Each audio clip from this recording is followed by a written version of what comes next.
just like to start off by saying thank you to Mr. Lek for having me here in Thailand.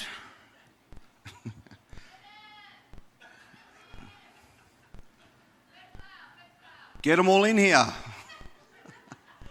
Hurry. So this presentation is on the biggest passion I have in bird keeping, and that is our own white-tailed black cockatoo that's found in our state and home state. So I thought I'd start things off with a video of how they look flying in our front yard, basically, of our property.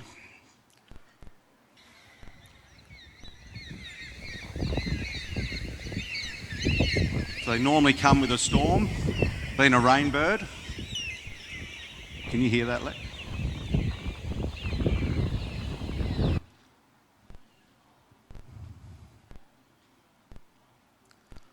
So we're from a small town in the southwest where the red circle is, about 2.5 hours south of Perth. Known for agriculture, mainly apples and other fruit and some livestock. We are known as Argyle Averies. That's our location in the town shire. So we have 8 acres, pretty much surrounded by farmland, native bush that the birds come from. We keep a lot more than just black cockatoos, as you can see. Cakes, conures, myres, anything I can keep legally in my state, which is not a lot. And a few bright coloured birds there to show that we're not all black and white.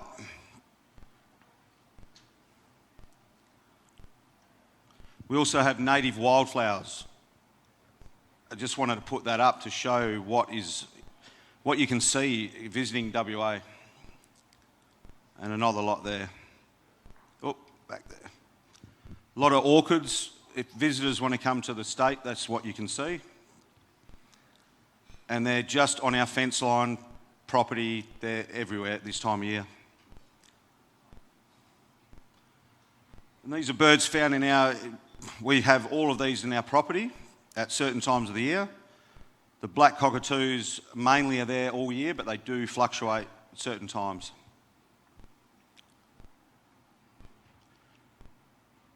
And I set up a feeder, a fruit stand, basically for the birds in our garden, and this is a red cap, for example. They're very nervous birds, so we film them through the window of our home theatre. And there's also 28 parrots, if people are familiar with them. Nice big male there.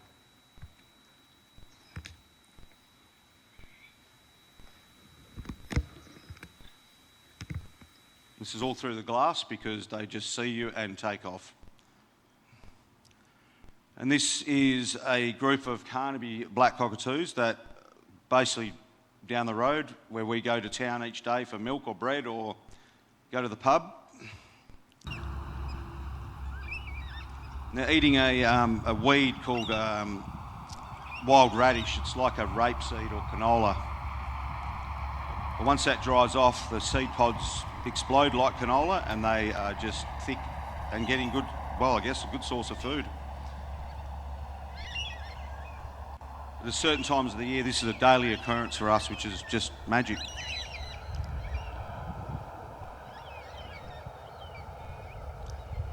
And I'm always the one on the side of the road with the hazard lights on, filming. No one else seems to. Just climatic conditions for our area. We do get down to 0 degrees sometimes, not very often, 40-degree maximums. So a little bit of research that I try to get off our department. So there's only 157 Carnaby cockatoos in captivity in Western Australia. I have 10 of them. I don't know where the rest are. I know some people with pairs, but I don't know how accurate this information is. But even Borden's, the long-billed black cockatoo, is only 19 in 8 private hands, and one of those hands being myself. Wildlife parks, as you can see, have a few more. But Borden's, again, 5 from 2 parks. And Perth Zoo will not give the information even though they're under the same department. So breeding range, even in our area, they're not breeding as much as they do into the wheat belt, which is the darker yellow. And even the eastern range is more for feeding grounds of Banksia. So we built our aviaries basically out of steel frames and weld mesh, colorbond walls, and we use a zinc roof or a white colorbond roof to reflect the heat. I feel lately now we're using a white roof and it's a lot better than zinc. And the mesh is 25mm. I don't use any smaller wire anymore. So this is a town of Hopetown where I've done a build for a friend of mine. And this is in the eastern range of their habitat. And you can see even the Shire want the birds protected, so they use road signs for advertising, don't hit them. So this is designed specifically for black cockatoos.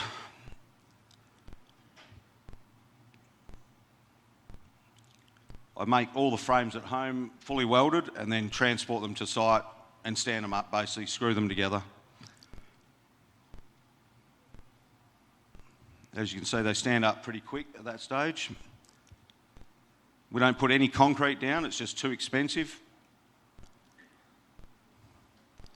Then I'll start putting the colorbond walling in, which is a mist green, like Eric said, is a nice colour. The birds seem to like it and it blends in with the surroundings, not a bright or a dark green colour just does not suit. As we go, it keeps going up.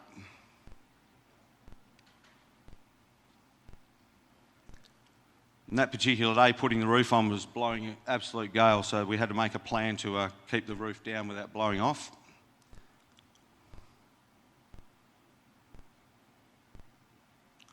Walkways at the back, nesting logs would go on that panel away from the door space, just under the roof from the shelter to the outside elements.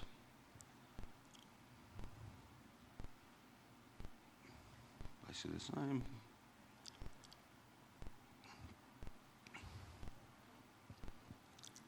So this is the end result.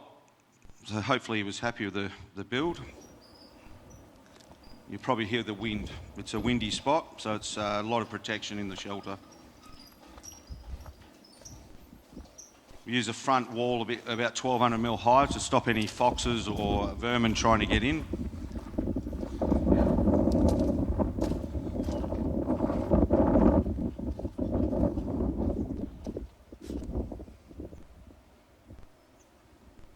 It's a nice view in the mountains in the background.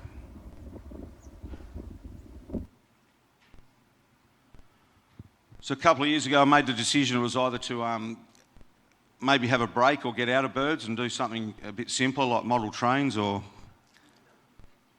but my good wife decided to let me spend a lot more money and start again. So I've pulled down all the old aviaries and did them how I wanted. So internal walkway with macaw suspenders to the front and then black cockatoo flights to the rear.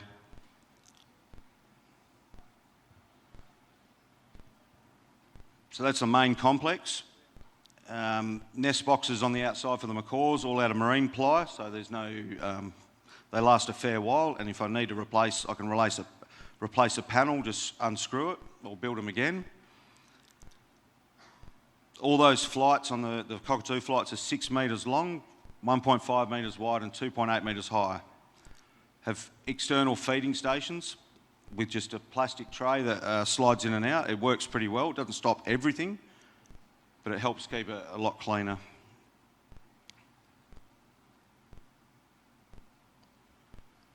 So cockatoos, the red tails fit there, the major Mitchells, gangs, and all the black cockatoos.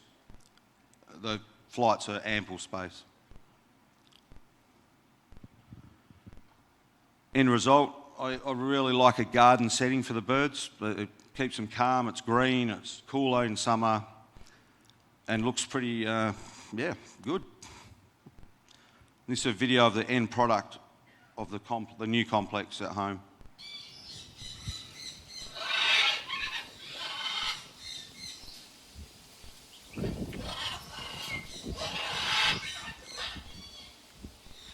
Again, mist green on the walls, it blends in with the garden. Even when it dries out in summer, it's not offensive to the eye, it blends in.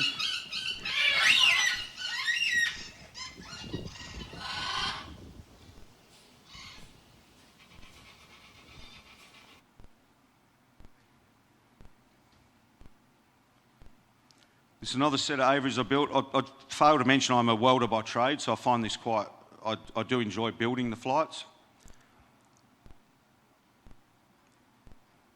And this is for Myers parrots from South Africa. End result of that one.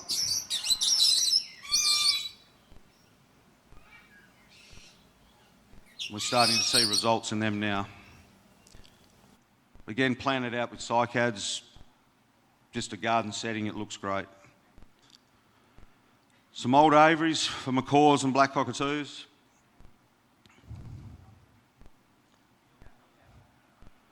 So the feed and watering system is just, I will have a plumbed in system. At the moment it's just a hose. Once I get organised, that'll be all finished.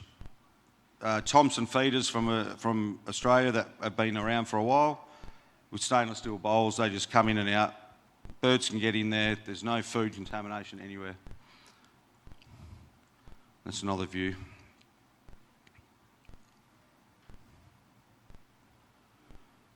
This is a video for the end result of once I'd finished.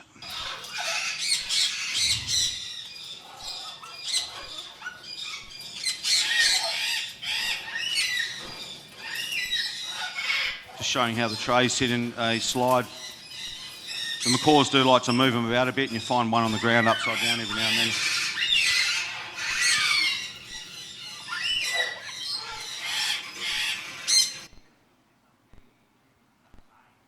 Another system, how we attach the feeders.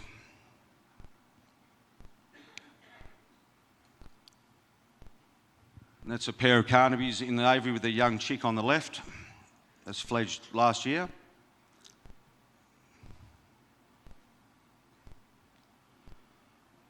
So my biggest thing with the carnaby is the compatible pairs, but it's not the only thing. I think that one of the most important things is the hollow log selection. If I've had logs that have been in there, they won't even perch on them. But when you start seeing them chew them and start going inside them, you know you've got the right log. But it can take 3-4 logs before anything will start wanting to show interest in the log.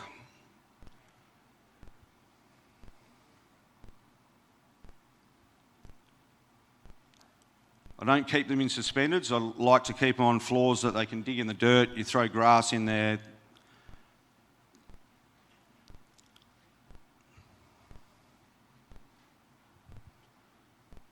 So this hollow log has been around, I think, 12 years now, and they breed in it every year, this pair, but I keep patching it because I do not want that log to disappear too quick.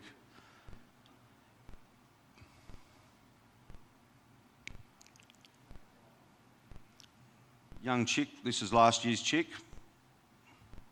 newly hatched.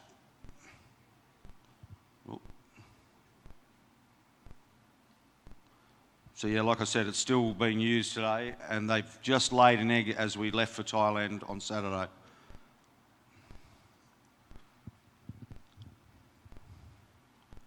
Just checking the chick in the log.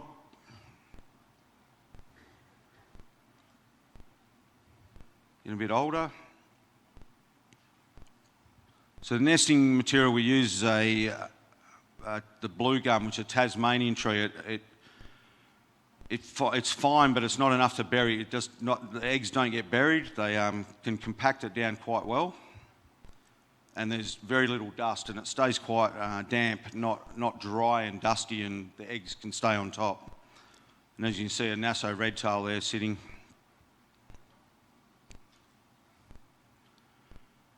I don't recommend the colony breeding of black cockatoos.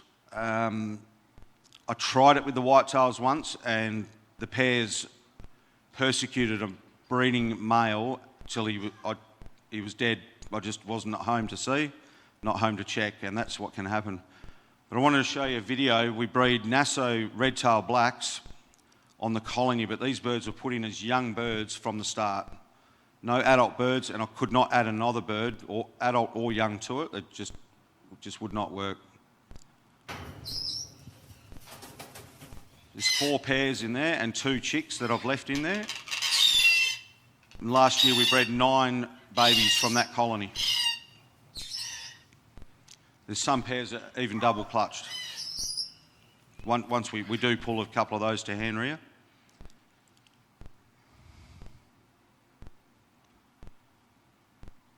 It's important distinguishing the sexes. The pink eye ring gives away the male, just like the yellowtail black. In the non-breeding mode, it's a lot lighter. It's still an eye ring, unlike the female's a grey ring. There's no actual skin colour there. And it's the patches of the cheek as well when they mature, the female being a lot brighter.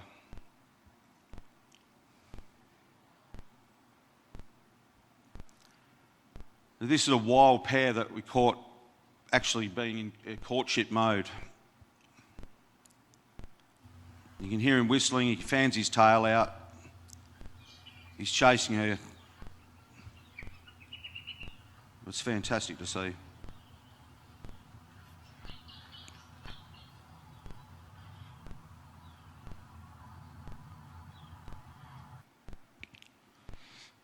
And I finally caught the breeding pair mating, which I've never seen before.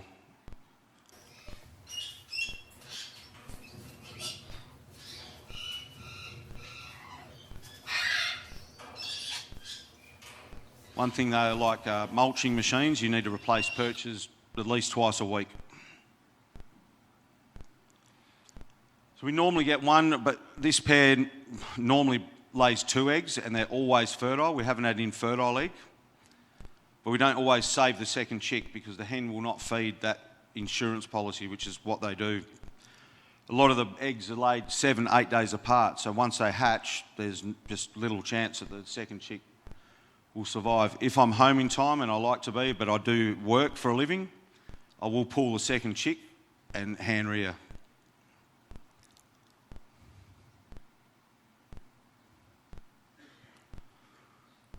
And you see the chick, he must be a couple of hours old because he's moved away from the egg, snuggling up to the second egg. Once they dry out, they're down as white, whereas a red-tailed black is yellow. Even though he looks yellow there, it's actually a very snow white colour. Like, as you can see, he's dried out. So that one, the second chick did hatch. I was there for it, but it didn't survive. It just was too late. Whether it didn't have food in it to start with by the time I got to it. I do try my hardest.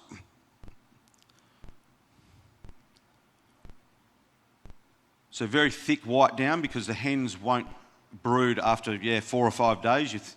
They're not in the nest. You'll see them in there at night and feeding, but that's about it.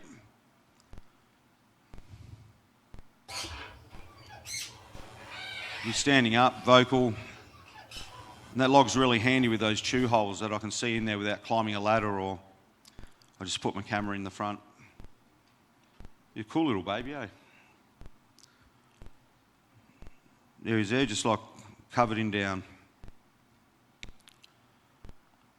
So the nest logs stay quite ambient temperature, even though this was probably a 40-degree day. You can see him, he's quite stressed.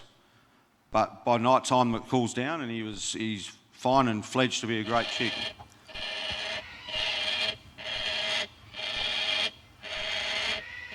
You see the beak starting to change colour. The down's disappearing and black feathers coming.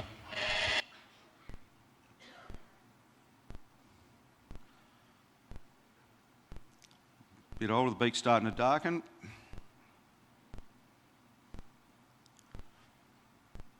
I like to check that they're standing well, strong feet, no calcium deficiency.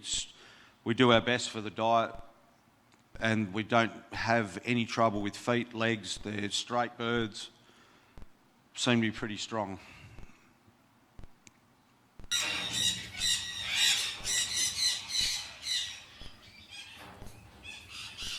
I don't think he likes me very much.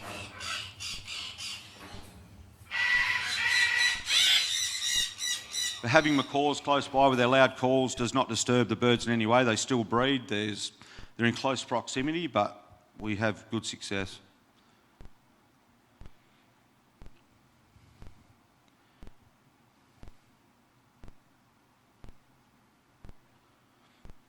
He's in the log. He's not far off fledging.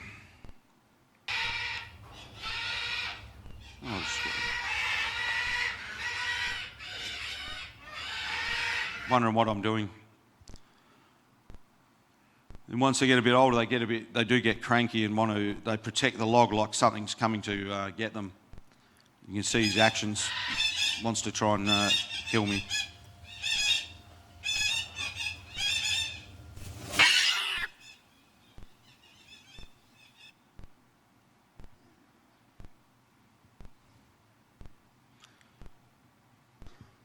Luckily to catch this one, this was from a couple of seasons ago where I was actually home and in time to see him trying to get out the log, which is a great footage, I thought. Then he was out with mum. So these were in the older aviaries, so at least a couple of seasons ago. And you can see the log, how this is in, as I say, it's not as chewed out as it was today.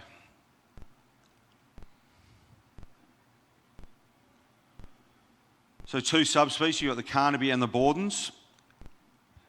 You can see this male here is a Bordens with a long narrow beak. Carnabys with the short stockier beak.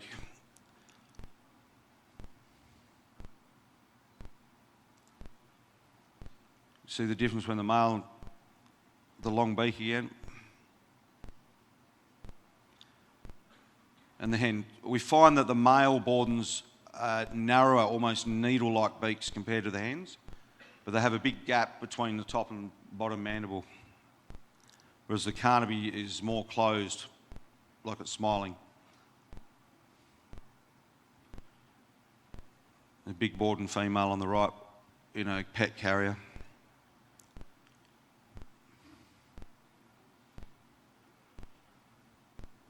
So these are wild ones flying through home on our property. So we planted about 500 of these platypus gums around the boundaries, and we can prune them off and feed all our birds, from hooded parrots right through to the macaws, the black cockatoos, the gangangs especially. It's an easy tree to cut and put a branch in the aviary. So you can see they're only small, they're just the size of your fingernail. This is probably the most important tree where the whitetails are feeding.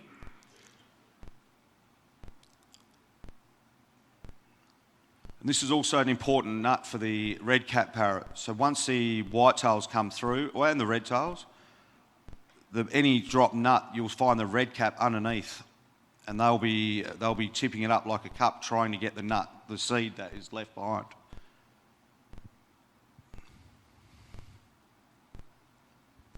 You see I collect quite a few. The kids used to help, but that's gone now.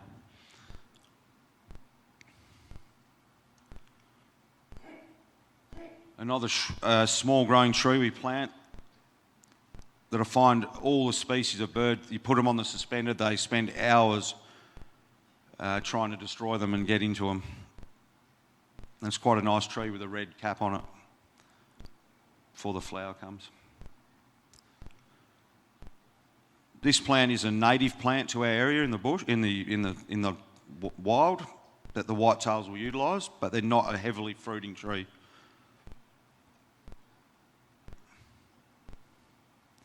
And then banksia is another very important one, especially through Perth and through the south. The sandy country supports that growth of that plant. So the flower's spectacular. Underneath is what the pods look like before they pop and release their seed. And these are the dry banksia cones. You can see one still has, the bottom right there, still has the seed pods to come out. But the whitetails will put them in the aviary and they'll chew them and chew them and chew them until there's nothing left. And the grass trees, you'll find them getting the pollen, nectar or seed out of the top.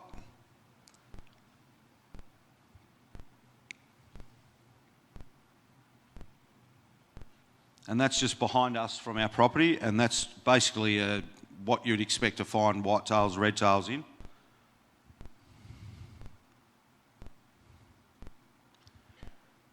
And I collect the liquid amber seed pods that fall from or I pick them and the galahs come and chew them off, and I put them into all the cockatoos and they all seem to get into them and chew them up. They get something out of it. And this is what happens when we get 100 birds flying through. You end up with a mess. But you know they've been through, and you can see that on the highways, the roads, anywhere there's an overhanging tree, you know they've been there.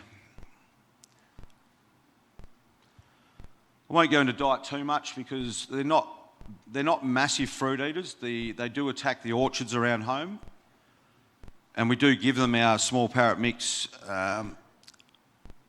pellets. They do get fruit and veg in a mix, but not like a macaw diet.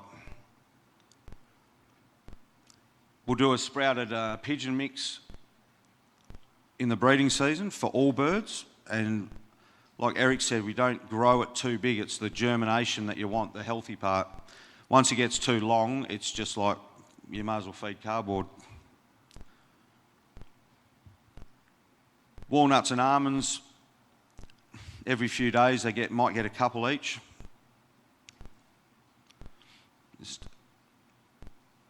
And our small parrot mix, no large mix.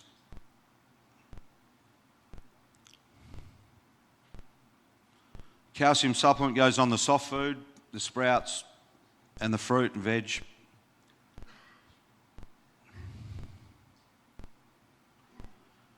We do worm our birds. Maybe not the best way to do it, we find it works, and we worm it by the seed. That's our method of doing it, and it seems to work.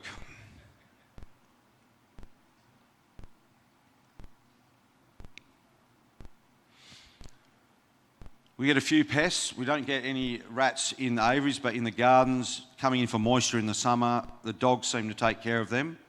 We do get poisonous snakes, which Australia is known for. And I don't like dispatching of them, but if the snake catchers can't come, they have to go because we have dogs, birds, kids.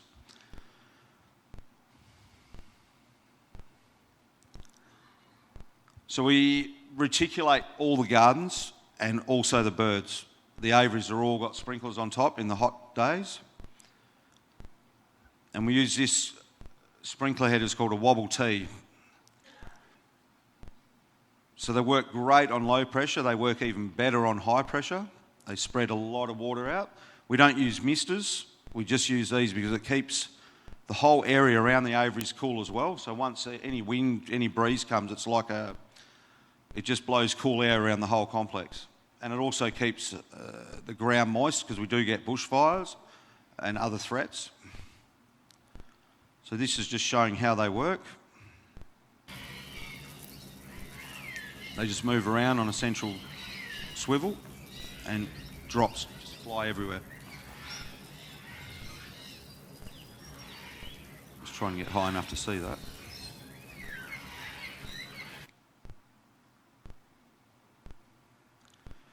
They put in a rural poly system with a saddle.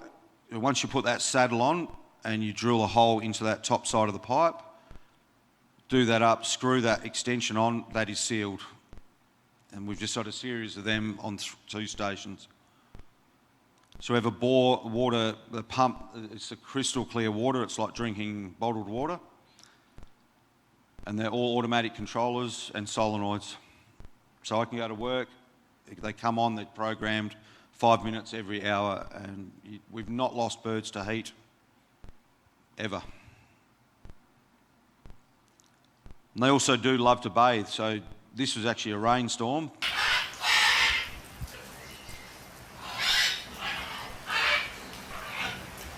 She'll soak up her feathers and take her back to the nest, aiding to humidity in the nest.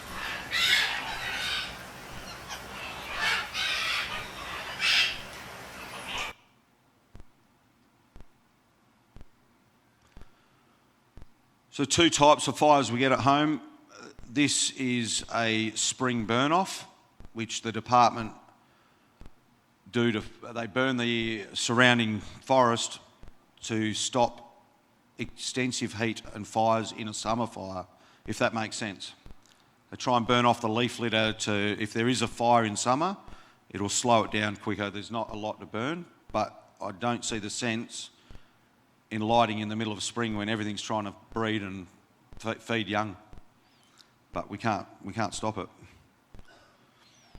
The bird room, won't go into that too much. The IM brooders I find really good. I don't think we can get them now in Australia, so I'll have to look after them. Weaning cages for babies before they go out or to the new homes. And hand rearing is only done for these whitetails. We do a lot of hand rearing for pets of other birds because in Western Australia there's no point breeding pink and grey galahs and letting them parent rear because no one will buy a wild galah. It's just not worth the effort. But to hand rear them and have someone have a lifelong pet is reward.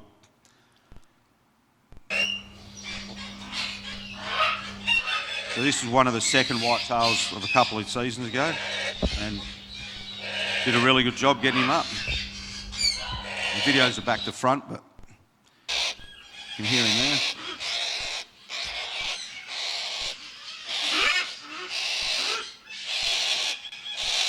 Little hairdo. And a good result in the end. Nice healthy bird. A few dangers to these birds around. I've just written a few down that I can find. So logging for marri and jarrah for timber and firewood. So the government is stopping or has stopped the timber for logging, as in for furniture or paper or anything like that. But firewood is still, people love that jarrah because it's the best burning wood to keep you warm in winter.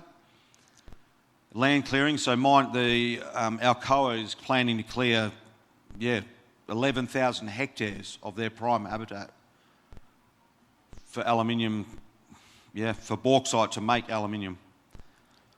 So you can see that there. So north of Perth is a pine plantation that's been there since the 20s. And now they're clearing that, so that's an artificial food source that have kept them going. So the numbers may be fluctuating a lot because of that. Feral bees are another one. They're not Africanised bees that some countries get. These are honeybees, European, that leave a hive, find a hollow, and they will sting the adults, they'll sting the babies. There's also other cockatoo species that are now leaving their natural areas because of climate change, lack of food, whatever it is, but they will take over those hollows. So a corella and a galah is a lot more aggressive than a whitetail or a redtail. Another issue come up not long ago on our news that the councils were planting banksia trees in the medium strips of highways. So 7 years ago the plants were this big and no fruit, but now they're fruiting, so the birds coming in are getting trucks, cars, motorbikes, whatever it is, are cleaning them up. So someone had complained, and the news report was they'll look at it and maybe have it done in 7 months' time, the clearing of them. So, and what I said before, the springtime burning. So orchard damage, there's still farmers that will shoot them relentlessly because they just will not take the law, they ignore it. But you can see what they can do in a pink lady orchard.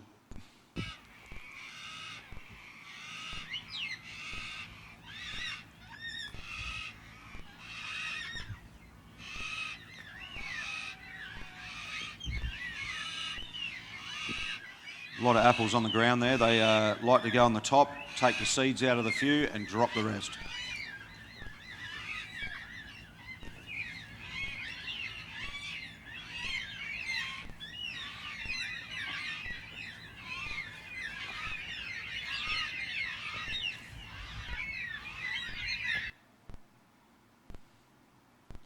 I've caught them in nectarine orchards, which you wouldn't think they'd eat them. but they do. They drop them, they take them off. I think the orchards are that expansive you couldn't afford to net them, but we need to learn to live with them. I mean, I live with them, no problem. Does anyone like wine? I found them in Merlot orchards in Margaret River, which is the main wine growing region. The family wasn't too happy when I screeched the brakes on to take this video.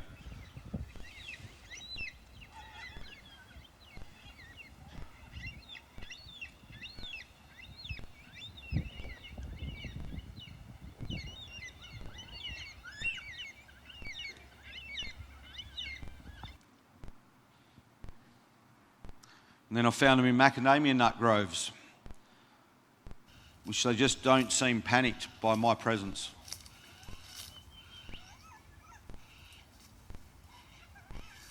They're just silent in there, you wouldn't know they were there. Here's some wild pictures that we've taken and friends have taken for me. There's a town up in north of Perth that we've witnessed. Peter Oderkirk come with Ross and myself, and they're actually landing on water lilies to drink out of the pond in the town. It was spectacular. Group sitting around on a hot day.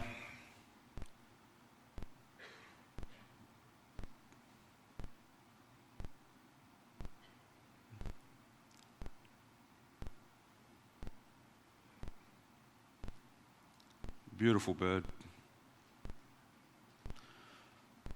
So this was down in the eastern part of their range on Bankshire. The female on the left with the white cheek patch, you can see that.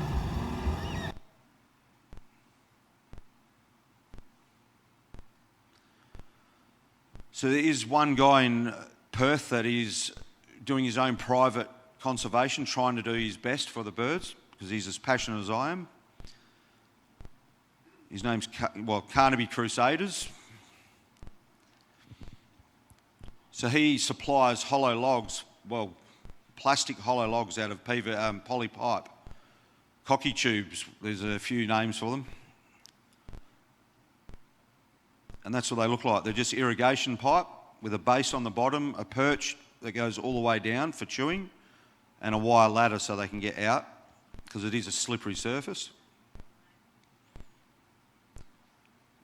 And there's the proof. They're taking to them. So nice male Carnaby there, perched on the poly.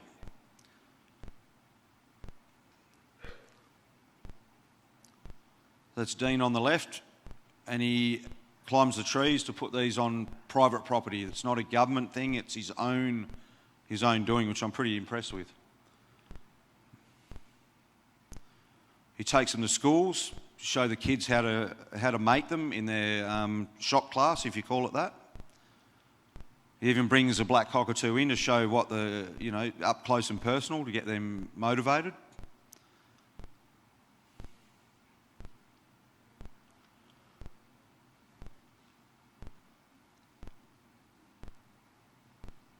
So no red tape with no government. Seems the best way to go sometimes. These are not my birds. I really wish they were, and I wish they'd fly into me and say, hey.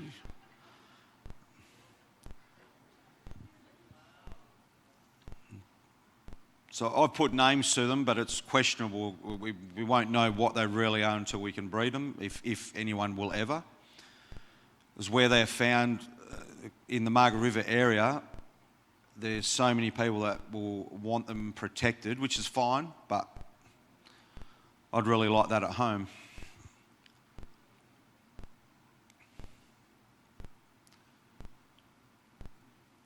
The stunning bird. For those who are in mutations, I mean, yeah. A different one again.